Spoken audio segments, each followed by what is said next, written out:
merde. Aïe. Con celle-là, mais c'est pas vrai. Aïe.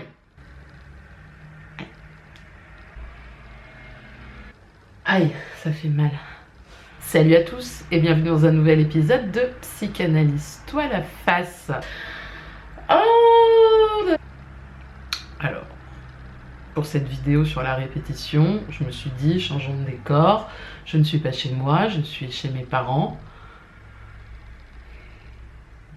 Aujourd'hui, on va parler de la répétition de la douleur, la répétition des conneries, la répétition des échecs, la répétition de répéter de la merde encore et toujours.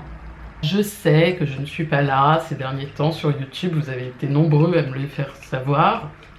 Vous avez été 2. Et bah, je suis sur un projet secret. La dépression. En dehors de déprimer, j'ai aussi des choses à faire. Freud, en 1920, dans Au-delà du principe de plaisir, se rend compte que quoi? Que l'être humain répète des choses qui lui provoquent du déplaisir. Truc de ouf. Ce qui n'a aucun sens. En termes de logique, c'est vrai que c'est débile. Enfin, qu'est-ce qui fait qu'on se met dans des répétitions déplaisantes? J'aimerais être bien, je voudrais être bien. Freud, il est un peu, tu vois, il est perplexe vis-à-vis de ça, il est emmerdé, il est là genre, attends, l'être humain cherche le plaisir, à calmer la tension. Qu'est-ce qui fait que, en fait, il le fait pas tout le temps? Alors, bah déjà, peut-être parce que c'est un moyen de décharger la tension et qu'on trouve pas un autre moyen de décharger que dans cet acte répétitif désagréable. Avant de trop, on va pas juger la répétition trop vite. Hein. Mollo sur le jugement. Hein. Qu'est-ce que c'est répétitif en fait? Hein. Toujours dans la même merde, hein, toi. Hein. Toi, du calme. Parce que peut-être que ça a un sens.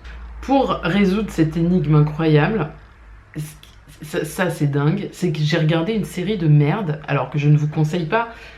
Et bon, moi j'ai pas trouvé que c'était tant que ça une série de merde, parce que je l'ai regardé, j'ai regardé les 4 saisons en mode j'ai dévoré le truc, mais c'est très américain, très divertissant. Enfin, je veux dire, il y a des rebondissements toutes les 7 minutes 30. La série s'appelle The 100, les 100. C'est très binaire, hein, c'est gentil, méchant, mais en fait, peut-être que les gentils sont aussi un peu méchants. Peut-être que dans chaque méchant, il y a un gentil qui sommeille. Enfin bon, on est sur une série post-apocalyptique, bref. Et il y a un moment, sans trop spoiler le truc, il trouve le moyen de supprimer la douleur. Enfin, voilà, toute douleur est supprimée. Et puis il y en a qui acceptent pas au truc parce qu'ils veulent pas, ils résistent, ils sont là genre non, votre truc de suppression de douleur, ça a l'air chelou. Évidemment, de l'extérieur, on a l'impression que ceux qui ont supprimé la douleur sont complètement drogués. Et dans cette idée de suppression de douleur, hein, ce qui est intéressant, c'est que bon, il y en a une qui résiste un peu, qui a pris la drogue et elle se rend compte qu'elle a perdu ses souvenirs. Le prix à payer de ça, c'est de ne plus se souvenir. On est américain, on n'est pas là pour promouvoir de telles choses, donc forcément ça se résout, hein, ça je vous apprends rien, enfin je veux dire on est dans une série américaine, tout se résout à un moment donné d'une manière ou d'une autre. Quand tout le monde se réveille de ce moment de suppression de douleur, eh ben, tout le monde hurle, parce que tout le monde revient à la vie dans un hurlement de douleur, et on est super soulagés, les êtres humains redeviennent des êtres qui souffrent et qui vont pouvoir continuer de répéter leur malheur ad vitam aeternam, mais ils se souviendront. J'en arrive au point, du coup, psychanalytique du truc. Et c'est à la fois très basique hein, comme exemple, et en même temps c'est assez juste, parce que qu'est-ce qui fait qu'on répète? Répéter, c'est chercher à comprendre. Finalement, ça c'est le propos de Freud, on répète quelque chose qui s'est déjà passé. Hein. On répète pas quelque chose à venir, on répète un événement passé, et c'est une situation traumatique qui revient, qui fait retour en permanence, et qu'on remet dans des situations quotidiennes de manière un peu déguisée, et ça peut ressembler un peu à la définition du symptôme. D'une certaine manière, c'est une façon de se souvenir. Mais mais du coup c'est un souvenir qui est pas très métabolisé. Après, est-il métabolisable? Ça c'est vraiment, du coup c'est quand même la question à laquelle que je me pose en ce moment, moi-même dans mon analyse personnelle du truc, parce que ça fait 15 ans, hein, et il y a un moment donné tu te poses des questions, hein. Au bout de 15 ans, c'est pas mal. Parce que l'acte même de répéter devient presque compulsif et jouissif, et il y a quelque chose qui t'empêche. De toute façon, la solution est forcément dans le changement, mais elle n'est pas forcément, et ça c'est ce que je suis en train de comprendre, à mon grand désarroi,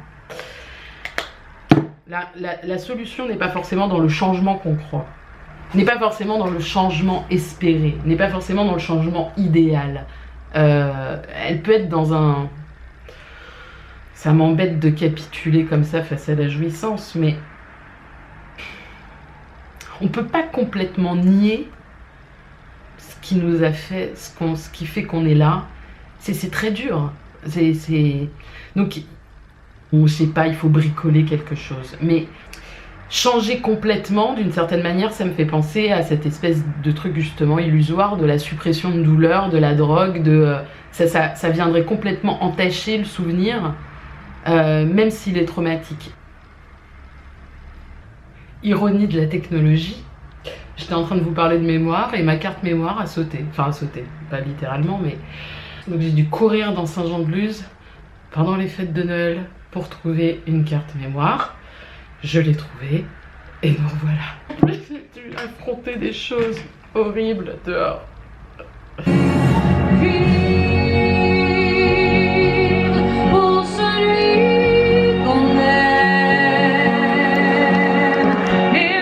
Qu'est-ce que j'étais en train de raconter? Bordel, fais chier. Salut à tous et bienvenue dans un nouvel épisode de Psychanalyse toi la face. Non, je déconne. Oui, donc des fois on répète de manière inconsciente. Donc ça c'est en général un peu au début. Puis au bout d'un moment on se dit merde, je fais que de la merde, je vais peut-être aller voir un psy. Puis ensuite on répète de manière consciente, c'est-à-dire qu'on se voit faire, on se voit faire de la merde. On voit l'inéluctabilité de la merde. Mais on y va quand même en se disant non, on sait jamais, peut-être cette fois-ci ce sera pas de la merde, et paf, tiens, dans ta gueule. Ah, sachant qu'en plus, alors finalement, c'est quoi le rapport entre répétition et mémoire et souvenir? On pourrait dire que la répétition, c'est une tentative de liaison avec un souvenir. Un souvenir a priori qu'on n'a pas très envie d'intégrer. Est-ce que le souvenir est forcément conscient? Alors parfois oui, et parfois, enfin moi dans mon cas, finalement moi il y a des trucs, je sais d'où ça vient, je vois, le souvenir est de manière presque, c'est pragmatique, il est là, il est dans la conscience. Et les répétitions pourtant continuent. Et je pense qu'en fait, au lieu de forcément se dire ah bah quand on se rappelle et qu'on se remémore hein, quelque chose, bah comme par hasard, hop, les choses s'envolent. Non, parce que pourquoi est-ce que la jouissance insiste? Alors, enfin, le souvenir qui est un peu en dehors de nous et en nous, enfin bon bref, le souvenir un peu traumatique qui est du coup une espèce de réel comme ça de sa vie. En fait, on veut pas l'intégrer au sens strict du terme, tu vois, une espèce d'intégration de la merde. Tiens, on veut la laisser quand même en dehors. Donc forcément, plus tu laisses la merde en dehors et plus elle va venir se répéter. Je me dis peut-être qu'en intégrant la merde, on va tous mourir de toute façon, pourquoi on s'emmerde avec des concepts pareils, enfin, on intègre, et une fois que c'est intégré, eh bien, au lieu d'être finalement un objet de la merde, te faire maltraiter par ta propre merde, tu deviens plutôt un être merdique. Sois égoïste quoi. Enfin bon, bref. J'ai toujours envie de croire que je suis un être virginal et pur, tu vois. Mais on sait tous, et toi le premier, tu le sais, puisque tu vois bien que je suis complètement déglinguée, que je ne le suis pas. Mais au fond de moi, tu sais, persiste l'idée que je peux faire les choses bien, être... Je crois qu'il y a un moment, quand on a trouvé le souvenir, les souvenirs, le bordel, il y a un moment, il faut se rendre compte que c'est ce qui nous a fait aussi. Alors après, voilà, faire en sorte de pas foutre trop la merde autour de soi, mais Il y a un côté un peu qu'est-ce que je peux faire pour faire bien, bah c'est fait quand même, de toute façon ça va être pourri, enfin. Parce qu'on parle beaucoup, alors c'est vrai, et moi j'en ai beaucoup parlé sur la chaîne aussi de ça, de la responsabilité subjective, d'être responsable, etc. Mais en fait ça fout une pression sur les épaules de chacun, on n'est pas bien, on est là, genre merde, mais qu'est-ce que je peux faire, mais attends, il faut que je sois responsable de ceci, de cela, et puis de toute façon si j'ai des malheurs c'est de ma faute, et puis ta. Ça c'est Lacan qui dirait ça, je pense. On a de responsabilités, finalement les comptes qu'on doit rendre, c'est à quoi? C'est à son désir. C'est quoi notre désir? Alors c'est dur aussi à trouver, ce que c'est que notre désir dans la vie, c'est chiant. En plus, trouver son désir, c'est trouver ce qui cause notre désir, c'est trouver un peu les manquements, trouver un peu les failles dans le truc. Donc c'est pas forcément très agréable de s'y confronter. Et puis le désir en lui-même, il n'est pas forcément, tu vois, c'est pas un petit ange plein de bons sentiments, quoi. Tu vois, c'est toi et ton désir. Bon, bah voilà, tu fais, quoi. Je vous dis à la prochaine. Ce sera peut-être effectivement encore dans un mois. Je suis vraiment en train de faire autre chose en ce moment. Alors bon, je peux pas être partout.